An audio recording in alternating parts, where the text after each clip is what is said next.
ભગવાન ક્યારે આંખો ઉગાડે એ લખ્યું છે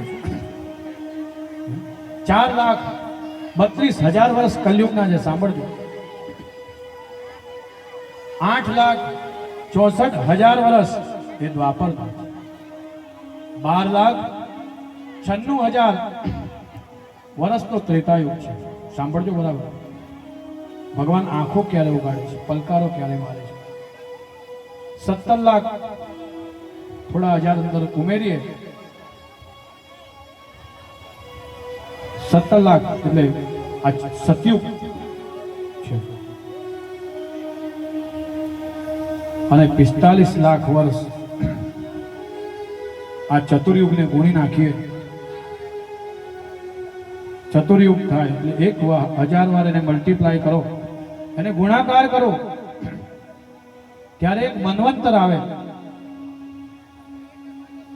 અને 72 વાર મન્વંતર બદલાઈ જાય એટલે એને એક કલ્પ પૂરો થયો કહેવાય છે। બ્રહ્માજીનો એક કલ્પ એટલે એક દિવસ કહેવાય છે। બ્રહ્માજીનો એક કલ્પ એટલે એક દિવસ પૂરો થયો, એક દિવસ કહેવાય છે। 2 કલ્પ એટલે રાત અને દિવસ બ્રહ્માજીના કહેવાય છે।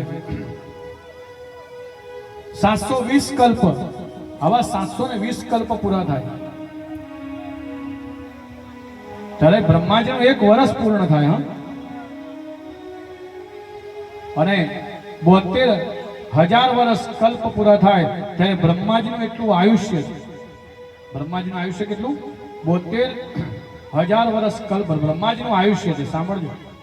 અને 72,000 વર્ષ જ્યારે આયુષ્યના એના પૂરા થાય ને ત્યારે તો આપણા ઠાકોરજી ખાલી આંખનો પલકારો મારે છે આટલા સમયમાં। બોલો દ્વારિકાધીશ કી ગોવિંદ જય જય, ગોપાલ જય જય, બોલો।